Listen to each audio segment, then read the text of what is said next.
ओम श्री गणेशाय नमः। आनि दिखाई नारदहि रामा भूपहि राजकुमारी सिया रामा कहूँ नाथ गुंदोत्सव रामा एक हृदय विचार सिया रामा दीन दयाल विरत संभारी हरौ नाथ मम संकट भारी।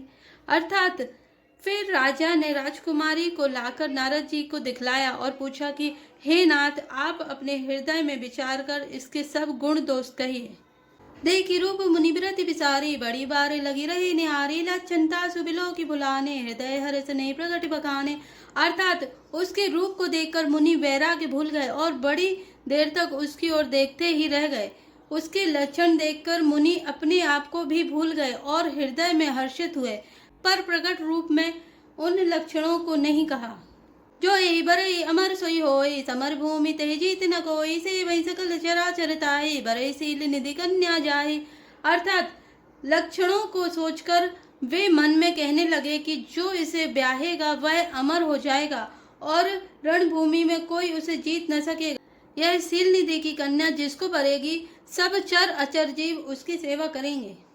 लक्षण सब विचार और राखे कछुक बनाए भूप सन भासे सुता सुलक्षण कही नृप पाहे नारद चले सोच मन माही। अर्थात सब लक्षणों को विचार कर मुनि ने अपने हृदय में रख लिया और राजा से कुछ अपनी ओर से बनाकर कह दिया।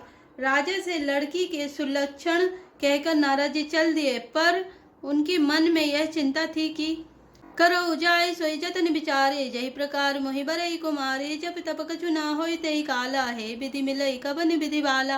अर्थात मैं जाकर सोच विचार कर अब वही उपाय करूं जिससे यह कन्या मुझे ही बरे। इस समय जब तप से तो कुछ हो नहीं सकता। हे विधाता, मुझे यह कन्या किस तरह मिलेगी। ऐ अविसर चाहे परम रामा शोभा रूप विसल सिया रामा जो बिलो की कुंवरी रामा तब मिले जय माल सिया रामा दीन दयाल विरत संभारी हरौ नाथ मम संकट भारी।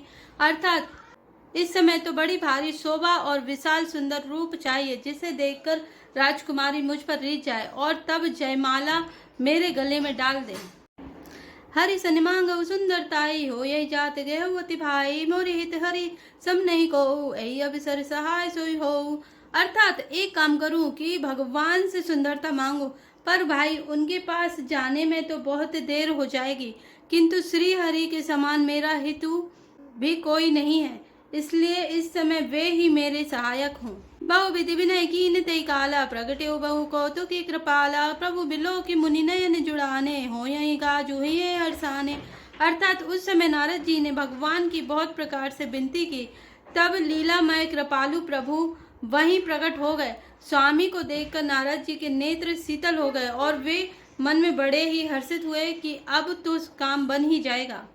अति आरती कही कथा सुनाई करो कृपा करी हो सहाय आप निरूप देव प्रभु मोहि आने भांति नहीं पावहु ओहि। अर्थात नारद जी ने बहुत आर्त दीन होकर सब कथा कह सुनाई और प्रार्थना की कि कृपा कीजिए और कृपा करके मेरे सहायक बनिए। हे प्रभु, आप अपना रूप मुझको दीजिए और किसी प्रकार मैं उस राजकन्या को नहीं पा सकता। जय विधिनाथ हो हित मोरा करहु सुबेगी दास मैं तोरा निज माया बल दे की विशाला ही हंसी बोले दीन दयाला। अर्थात हे नाथ, जिस तरह मेरा हित हो आप वही शीघ्र कीजिए, मैं आपका दास हूँ। अपनी माया का विशाल बल देख दीन दयालु भगवान मन ही मन हंसकर बोले, जय विधि हो यही परम हित रामा नारद सुनऊ तुम्हार सिया रामा सोई हम करब न आन कछु रामा बचन नम्रता हमार सिया रामा दीन दयाल विरत संभारी हरौ नाथ मम संकट भारी। अर्थात हे नारद जी, सुनो, जिस प्रकार आपका परम हित होगा हम वही करेंगे, दूसरा कुछ नहीं। हमारा वचन असत्य नहीं होता। कुपति माग रुज व्याकुल रोगी वेद न दे सुनऊ मुनि जोगी ए विधि हित तुम्हार में ठयऊ कही अस अंतर हित प्रभु भयऊ। अर्थात हे योगी मुनि सुनिए, रोग से व्याकुल रोग कुपथ मांगे तो वैद्य उसे नहीं देता, इसी प्रकार मैंने भी तुम्हारा हित करने की ठान ली है। ऐसा कहकर भगवान अंतर ध्यान हो गए। माया विवश भय मुनि मूढ़ा समझी नहीं हरि गिरा निगूढ़ा गबने तुरत तार सिराए जहाँ स्वयंवर भूमि बनाए। अर्थात भगवान की माया के वशीभूत हुए मुनि ऐसे मूढ़ हो गए कि वे भगवान की अगूण स्पष्ट वाणी को भी न समझ सके। ऋषिराज नारद जी तुरंत वहां गए जहां स्वयंवर की भूमि बनाई गई थी। निज निज आसन बैठे राजा, बहु बनाव करि सहित समाजा। मुनि मन हरस रूप अति मोरे, मोहित जिया नहीं बरहि न भोरे। अर्थात राजा लोग खूब सज धज कर समाज सहित अपने अपने आसन पर बैठे थे। मुनि नारद मन ही मन प्रसन्न हो रहे थे कि मेरा रूप बड़ा सुंदर है, मुझे छोड़ कन्या भूलकर भी दूसरों को ना बरेगी।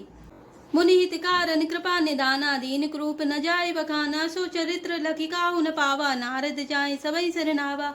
अर्थात कृपा निदान भगवान ने मुनि के कल्याण के लिए उन्हें ऐसा कुरूप बना दिया कि जिसका वर्णन नहीं हो सकता, पर यह चरित्र कोई भी न जान सका। सबने उन्हें नारद ही जानकर प्रणाम किया।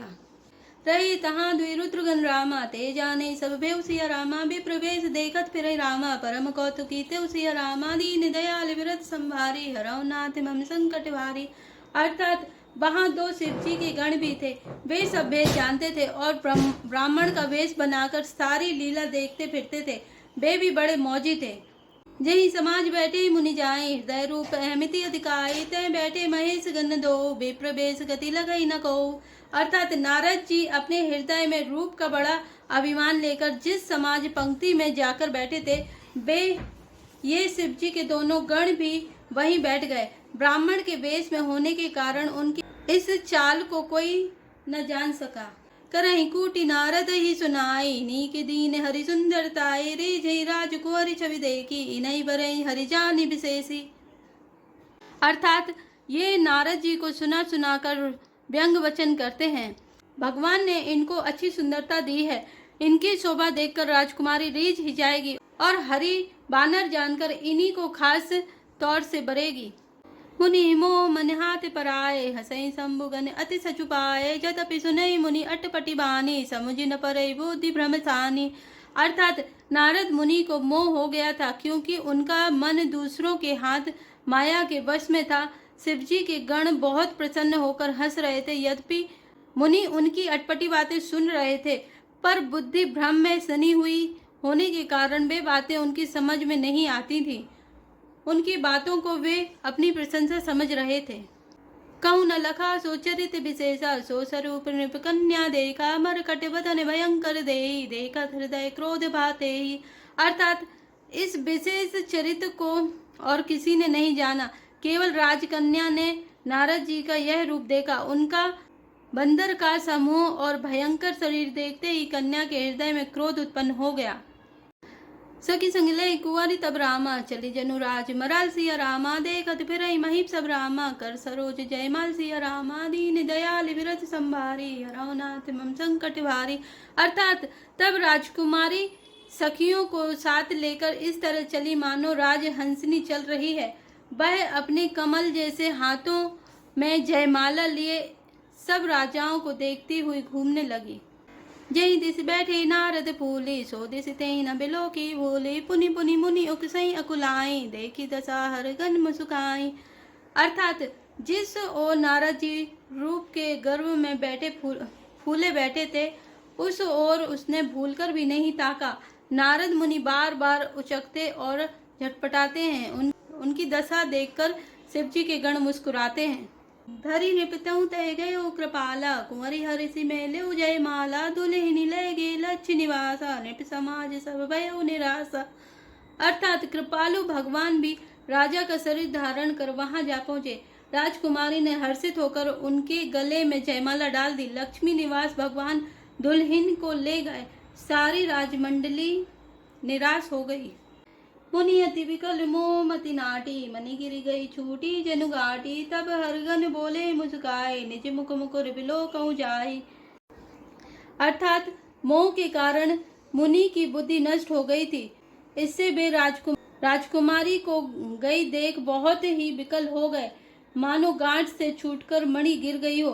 तब शिवजी के गणों ने मुस्कुराकर कहा, जाकर दर्पण में अपना मुंह तो देखिए। अस कई दो भागे भय भारी, बदन देख मुनिवारी निहारी। बेस बिलो की क्रोध अति बाड़ा, तिनहि सराप दीन अति गाड़ा। अर्थात ऐसा कहकर ये दोनों बहुत भयभीत होकर भागे। मुनि ने जल में झांककर अपना मुंह देखा। अपना रूप देखकर उनका क्रोध बहुत बढ़ गया। उन्होंने शिव जी के उन गणों को अत्यंत कठोर श्राप दिया। हो निशाचर जाई तुम रामा, कपटी पापी दौ सिया रामा, हस्यो हमें सोल्यो फल रामा, बहुरी हस्यो मुनि गौ सिया रामा, दीन दयाल बिरद संभारे, हरौ नाथ मम संकट वारे। अर्थात तुम दोनों कपटी और पापी जाकर राक्षस हो जाओ। तुमने हमारी हंसी की, उसका फल चखो, अब फिर किसी मुनि की हंसी करना। जय श्री राम, जय जय श्री राम।